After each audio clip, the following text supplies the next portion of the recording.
ఎన్నికల కంటే ముందు హడావిడిగా సరైన విధి విధానాలు అవలంబించకుండా టెండర్ ప్రాసెస్ను డీవియేట్ చేసి కొద్దిమంది వ్యక్తులకు ఆయాచిత లబ్ధి చేకూర్చడానికి ఔటర్ రింగ్ రోడ్డును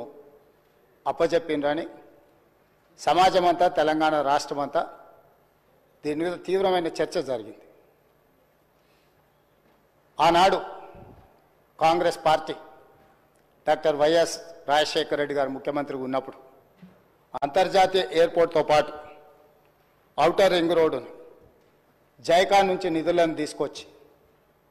ఒక అద్భుతమైన మణిహారాన్ని తెలంగాణ రాష్ట్రానికి అంటే హైదరాబాద్ నగరం అంతర్జాతీయ నగరంగా విశ్వనగరంగా రాణించడానికి ఈ రెండు ప్రధానమైన కారణం. అంతర్జాతీయ airport, outer ring road, IT కంపెనీలు, ఫార్మా కంపెనీలు ఈ తెలంగాణ రాష్ట్ర ఆదాయంలో 60-65% ఈరోజు మన బడ్జెట్లో వస్తుంది అని అంటే ఆనాడు కాంగ్రెస్ పార్టీ తీసుకున్న నిర్ణయాల వల్ల ఈరోజు ఈ రాష్ట్ర ఆదాయం అత్యధికంగా పెరిగింది. ఇదే కాకుండా ఈ నగరం ప్రజల యొక్క అవసరాలు తీర్చాలి,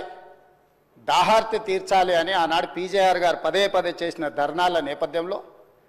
కృష్ణానది జలాలను ఫేజ్ 1, ఫేజ్ 2, ఫేజ్ 3 కావచ్చు, గోదావరి నది జలాలను హైదరాబాద్ తాగునీటి దాహార్తిని తీర్చడానికి ఈ హైదరాబాద్ నగరానికి కృష్ణా గోదావరి జలాలను తరలించి ఇక్కడికి వచ్చి నివసించే లక్షలాది మంది ప్రజల యొక్క అవసరాలను తాగునీటి సమస్యలను పరిష్కరించింది కాంగ్రెస్ పార్టీ. ఇదే కాకుండా ప్రపంచ నగరంతో పాటు పోటీ పడాలి అని అంటే ఈ దేశంలోనే అద్భుతమైన నగరంగా హైదరాబాద్ నగరం రాణించాలి అని అంటే మెట్రో రైలు ఉండాలి, మెట్రో అంతర్జాతీయ ప్రమాణాలతో ఉండాలి అని ఆనాడు పబ్లిక్ ప్రైవేట్ పార్ట్నర్షిప్లో ఈ నగరానికి మెట్రో రైలును తీసుకొచ్చి ఈ నగరాన్ని ప్రపంచ చిత్రపటంలో కాంగ్రెస్ పార్టీ పెట్టింది. అంటే ఈరోజు ఈ నగరం అంతర్జాతీయ నగరంగా రాణించడానికి కారణం కృష్ణా గోదావరి నదీ జలాలు, ఔటర్ రింగ్ రోడ్డు, అంతర్జాతీయ ఎయిర్పోర్టు, మెట్రో రైలు, ఐటీ కంపెనీలు, ఫార్మా కంపెనీలు, శాంతి భద్రతలను కాపాడడం, మత సామరస్యాన్ని పెంపొందించడం, ఇలాంటి ఎన్నో విధానపరమైన నిర్ణయాలు, కఠినమైన నిర్ణయాలు, రోజుకు 24 గంటలు నిరంతర విద్యుత్తు, ఒక్క నిమిషం కూడా పరిశ్రమలకు విద్యుత్ కోతలు ఉండకూడదు, 100%